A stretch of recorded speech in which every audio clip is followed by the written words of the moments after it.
Et coucou, namasté à tout le monde. Et on va parler aujourd'hui de tous ces genres d'émotions, sentiments où tu es perturbé comme l'angoisse, la peur, la préoccupation, tout ça qui, je dirais, la plupart des personnes qui est en train de vivre dans cette planète est en train d'éprouver ces états. Bien sûr, différentes personnes sont en train d'éprouver ça à différents niveaux. E que on puisse parler comment est-ce que pratique de méditation, ou comment est-ce que technique de méditation peut aller très efficacement aborder ce sujet. Alors, je souhaite juste faire une petite parenthèse, c'est que quand je dis efficacement, ça ne veut pas dire que c'est du jour au lendemain. Nous sommes en train de régler toute notre peur, toute notre préoccupation, toutes les pensées involontaires qui viennent avant que nous sommes en train de dormir et que ça nous cause ce genre de problématiques. De toute façon, c'est important de voir qu'aller dans la direction pour pouvoir les résoudre, c'est très important. Pourquoi? Parce que ça, c'est comme une genre d'effet cause et effet. Plus nous sommes en train de trouver la peur, plus nous sommes en train d'exprimer la peur, plus ça commence à être plus en plus ancré.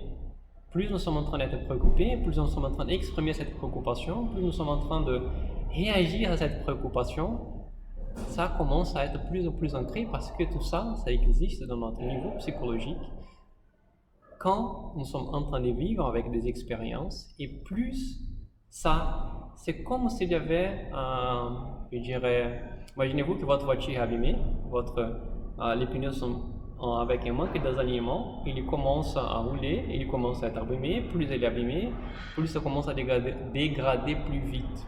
Donc, il y a une certaine prise de conscience qu'il faut avoir pour qu'on puisse sortir dans cet état et après donner la bonne démarche. Donc, ça, c'est le premier point. Et je voudrais parler aujourd'hui comment est-ce que c'est la méditation. Donc, on va parler effectivement des techniques de méditation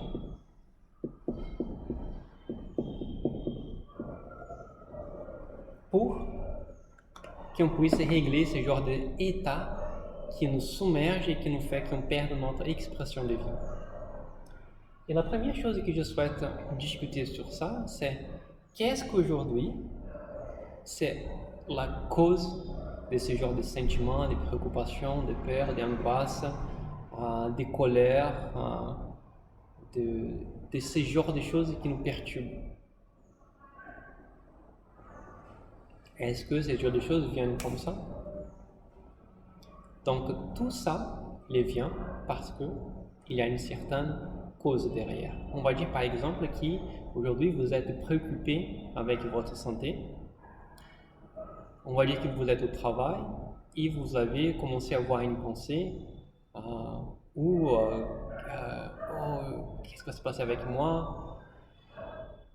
Donc si on prend un petit exemple, on va dire que peut-être vous allez être un médecin et le médecin vous avait dit que vous avez peut-être une possibilité d'avoir un cancer et aujourd'hui vous êtes en train de ruminer à voir tous ces genres de pensées qui viennent. Donc au fait qu'on a eu une expérience, la façon qu'on a interagi avec l'expérience, on va parler de ça un peu après, plus profondément, parce que c'est un point clé. Parce qu'on a eu une expérience, cette expérience a laissé une trace, une mémoire psychologique, et cette mémoire psychologique aujourd'hui est en train de manifester ce genre de réactions et de perturbations. Donc par exemple, si nous sommes en train de faire un petit schéma, on a ici la personne avec son mental, d'accord, dans laquelle nous sommes en train d'éprouver la vie. Et ça, ce sont des petits dessins avec des situations de vie. Ici, par exemple, c'est ce que mes dessins vous avez dit. Et après, c'est les incidents de travail. Ça, c'est ce qui se passe avec votre famille. Ça, c'est ce qui se passe dans les bouchons. Donc voilà. Donc, on a plusieurs choses qui sont en train de se passer autour de nous. Tout ça, il va au notre mental. Qu'est-ce que j'appelle le mental ici? J'appelle les chitta. Ça veut dire quoi les chitta? Chitta, c'est le mot sanskrit c'est un peu la plateforme qui nous permet de voir une expérience. Donc, par exemple, je peux avoir les yeux ouverts, mais si je suis inconscient, je suis drogué, je suis complètement absent, je ne peux pas éprouver la vie, parce que mon mental il est absent, mon chitta il n'est pas là. Donc, le chitta, c'est cette plateforme qu'on puisse avoir l'expérience, et les cinq sens, ce sont ceux qui font la connexion avec le monde externe. Donc, par exemple, si je vais sentir ce tableau, je vais avoir l'expérience de ce tableau, il faut que je le touche, donc je le touche. Au fait que j'ai cette sens de touche, ça vient dans mon cerveau ça vient dans mon mental, et comme ça j'ai cette expérience. Donc, ces expériences que nous sommes en train de vivre dans le jour à jour sont transmises pour les cinq sens. Et ça crée une expérience. Et c'est ce processus-là de création d'expérience que je souhaite partager avec vous, parce que c'est sept points-là qui fait qu'on peut, on ne peut pas. Et ça va être aussi la fondation pour notre discussion de techniques de méditation.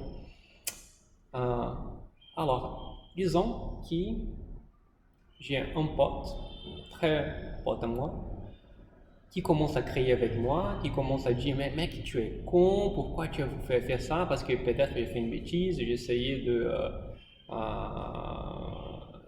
tromper quelqu'un, essayer de voler quelque chose, et mon meilleur pote est en train de m'engueuler comme un fou, en train de crier avec l'expression faciale. » Et j'ai une autre situation, que j'ai quelqu'un par exemple, que je ne connais pas, qui a une tête peut-être de méchant, et est en train de crier avec moi, parce qu'il est persuadé que quand j'étais en train de conduire, j'ai fait quelque chose de mauvais quand je n'avais pas fait, par exemple. On va dire que la nature des événements, c'est presque la même. C'est une personne en train de crier avec vous.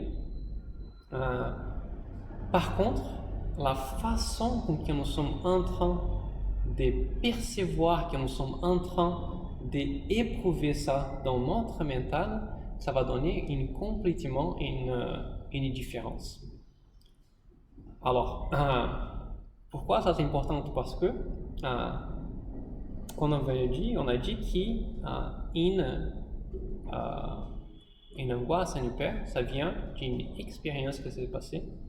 Et là maintenant nous sommes en train de dire que la façon que nous sommes en train de voir cette expérience, c'est ça qui va conditionner ou pas comment est-ce que je vais être conditionné, ou comment est-ce que ma mémoire psychologique elle va être affectée ou pas affectée.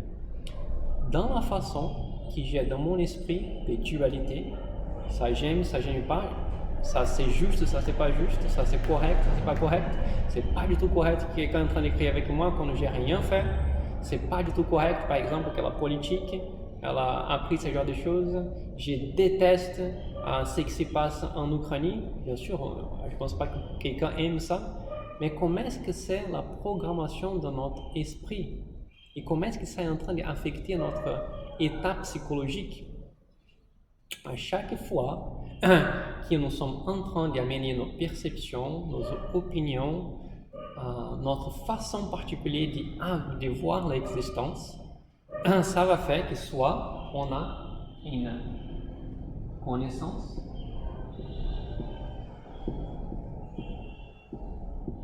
soit une mémoire,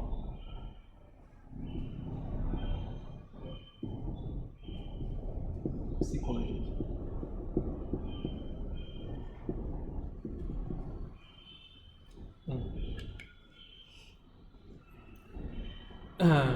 Donc vous avez vu, donc ça c'est la première chose de base à parler, c'est que si on va dire, on prend l'exemple d'une personne qui a découvert qu'il a le cancer et que peut-être il va mourir. Il y a des personnes qui perdent complètement leur fondation. Il y a d'autres personnes qui ont se dit, j'ai beaucoup vécu dans cette vie, j'étais vraiment heureux, Je sais qu'un jour je dois partir, au moins je sais quand est-ce que je vais mourir, ou je vais les profiter. Donc, vous avez vu, une personne interprète d'une façon, une personne interprète d'une autre façon. Ça ne veut pas dire que on doit interpréter les choses. Ça veut dire que quand on a les dualités, en yoga on appelle ça les kleshas. En fait, la définition du Kriya Yoga, ça veut dire comment est-ce que je peux annuler ces genres de dualités dans mon esprit, parce que c'est ça en fait qui va nous perturber. Donc voilà, donc ça c'était les premières connaissances que je voudrais partager.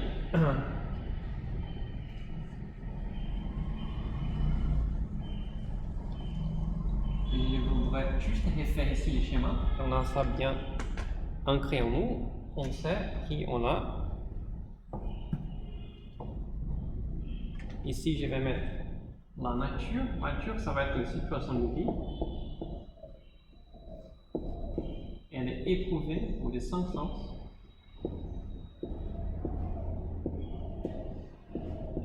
Ça va donner une expérience. Cette expérience va créer une mémoire. Les mots mémoire, peut-être que c'est pas super juste. En fait, c'est samskaras. Et comme on n'a pas un mot comme ça, je vais être mémoire psychologique.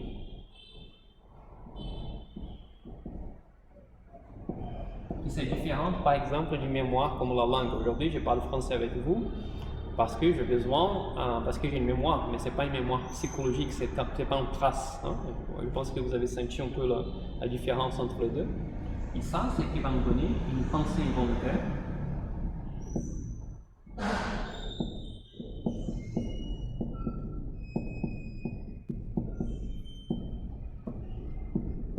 Qui en fait, c'est toute notre cause de souffrance.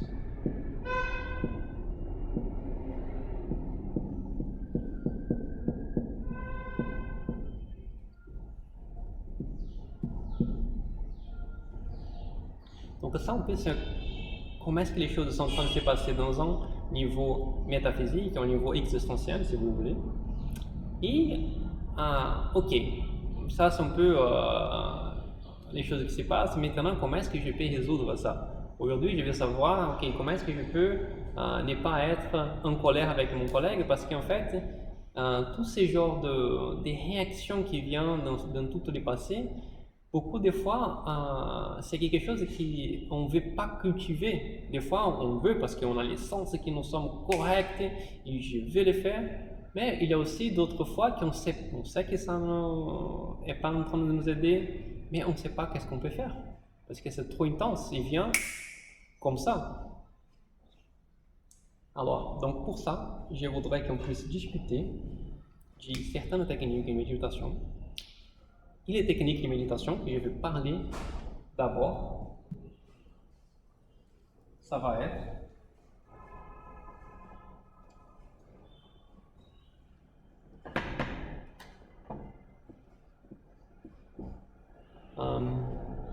je vais appeler la unicité à différents niveaux existentiels.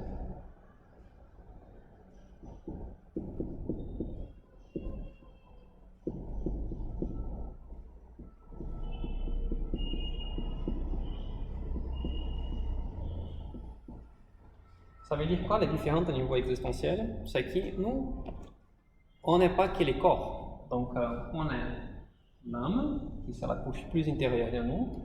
Après, on a la sagesse. Donc, ces deux-là font partie de notre conscience. Et on a le mental. On a la respiration, on a l'énergie, on est corps. Donc, corps. Énergie. Pour respiration. Le mental.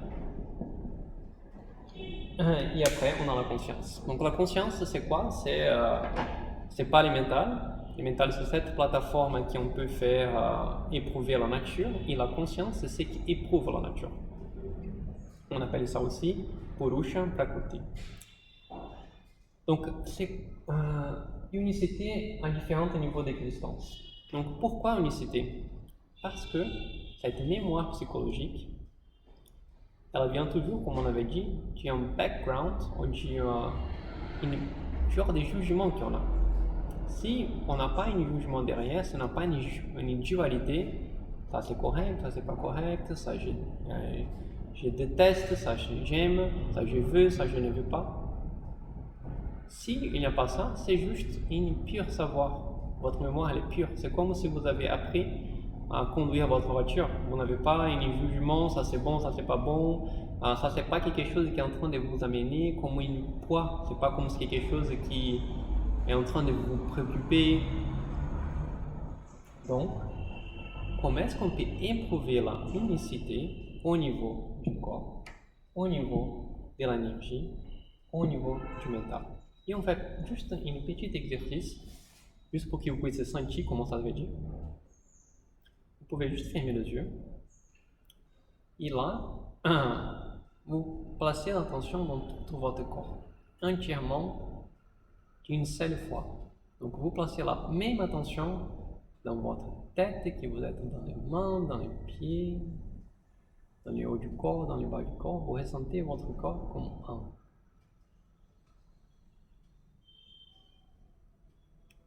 Et vous restez dans cette expérience. Donc là, vous êtes en train d'éprouver la vie, de connaître le langage de l'unité. L'unité, c'est l'essence de la conscience. L'essence de la nature, c'est la dualité. Et ça, on fait à différents niveaux. On fait ça avec les yeux. Donc, il y a une technique qui peut être, ça doit être dans un cadre d'un cours. Ici, nous sommes en train de parler plus comment est-ce que c'est la logique des choses et qu'on peut les goûter de comment est-ce que ça se passe. Par exemple, dans le mental, vous êtes juste en train d'observer vos pensées sans donner de jugement. Par exemple, je dois méditer. J'ai les pensées. Ou je suis en train de, ces pensées est en train de créer une certaine agitation sur moi. Je suis juste les spectateurs. Je les vois, je le sais. Et après, quand on reste pendant 5 minutes, 10 minutes, et après, quand on ouvre les yeux, nous sommes juste en train de voir la création devant nous, sans juger. Oh, cette âme, elle est belle. Oh, les bâtiments, il est moche. J'aime pas, il est vieux. J'entends les oiseaux, ça me donne l'apaisement. J'entends en train de sonner la voiture, c'est un con. Donc nous sommes en train d'éprouver la vie avec notre 5 sens actifs. Je ne suis pas en train de me mettre dans un état d'imboule, mais je ne suis pas en train d'additionner n'importe quelque chose d'autre tant qu'on là. C'est comme mon mental, il est clair, c'est comme le cristal. Il est en train de faire une réflexion de l'existence qui est en train de se manifester devant nous, devant moi. Si je suis quelqu'un en train de crier, je ne suis pas en train d'être affecté, en train d'être préoccupé, avoir la peur. Ça se passe. C'est la vie. Après, j'ai une autre technique de méditation, ça va être je sais rien. Comme on avait dit dans ce schéma qui était là, c'est que tout ce qui nous donne une certaine préoccupation, peur, c'est dû à une expérience passée. On ne peut pas être préoccupé par rapport à quelque chose qui n'a pas se passé. Bien sûr, ça peut être une combinaison de certaines choses qui peuvent se passer, mais vous voyez par exemple les enfants, les bébés, ils ne sont pas en train d'être préoccupés avec la situation financière, ils ne sont pas en train d'être préoccupés qu'est-ce que quelqu'un nous a dit il y a un mois derrière. Cette trace dans la mémoire, elle n'est pas là. Ici, c'est juste vous fermez les yeux aussi et vous videz complètement. Vous n'êtes pas en train d'amener aucune connaissance, aucun bagage, aucun savoir, aucune mémoire. Si vous êtes juste là, d'une façon complètement inconditionnelle, vide de n'importe quel poids. Et ça aussi, dans dans les différentes techniques, dans un cours de méditation. On fait ça au début avec les yeux fermés et ensuite on les ouvre les yeux. Il y a une certaine guidance qui est faite pour qu'on puisse aller plus profondément. Et la troisième technique de méditation, mais je pense que je suis en train de donner ici des différents principes, bien sûr, pour voir comment ça marche dans ce schéma du comment est-ce que les choses se passent, quoi. Et l'autre point que je voulais savoir, c'est la stillness ou l'immobilité du corps. Ici, en fait, c'est juste de comprendre que le corps affecte le mental affecte le corps. Tous ces genres de différents niveaux existentiels sont corrélés. Donc, par exemple, si votre mental il est préoccupé, vous avez être de tension. Si vous avez des tensions, votre respiration change. Si vous êtes en train de courir, votre respiration devient plus forte. Si le corps il devient plus léger, plus équilibré, le mental et le dos est droit, le mental commence à être plus apaisé. Donc en fait, tout ça, c'est en train de communiquer entre eux. Si on arrive à établir la stillness au niveau physique, et on reste sans bouger, et on arrive à prolonger ça pour 5 minutes, 10 minutes, ça commence aussi à créer cette stillness, ou cet apaisement, ou cette tranquillité mentale. Parce que tous ces états de colère, de peur, ils viennent avec une agitation. Si on arrive à trouver la stabilité, la immobilité, la permanence, tout ça, ça commence à nous donner apprendre ce langage. Bien sûr, quand on fait ces pratiques-là, on ne peut pas faire la pratique et oublier la vie. Il faut que la méditation qu'on fait dans notre tapis, elle soit intégrée dans votre vie jour à jour. Quand vous êtes en train de parler avec un collègue, se rappeler, j'en sais rien. C'est une chose que j'ai fait moi-même, par exemple. Et ça donne une vraie freshness, une genre d'innocence, parce que nous ne sommes pas en train d'amener, par exemple, cette personne, elle est comme ça, parce que ces jours-là, elle a fait telle chose avec moi. Oui, bien sûr, ça s'est passé. Ça ne veut pas dire qu'à chaque fois, la personne va se comporter de cette façon. Je ne dis pas qu'il faut oublier les choses, quand je dis ça non plus. Si quelqu'un a une certaine attitude de vous voler ou de faire des choses comme ça, on sait que cette expression est là dans la personne. Mais la question c'est, est-ce que je suis déjà préjugement affecté en train d'interagir de ça, ou est-ce que je le sais et je suis clair au moment que je suis en train de vivre? C'est pas en train de rejeter quelque chose et être dans un genre d'absence. Donc voilà, ça c'est un peu que je voulais partager avec vous. Si vous voulez souhaiter participer du cours de méditation, contactez-moi. Si vous avez des questions sur ce schéma aussi, je suis toujours heureux de partager ce que j'ai appris et ce que je suis toujours en train d'explorer. Merci beaucoup et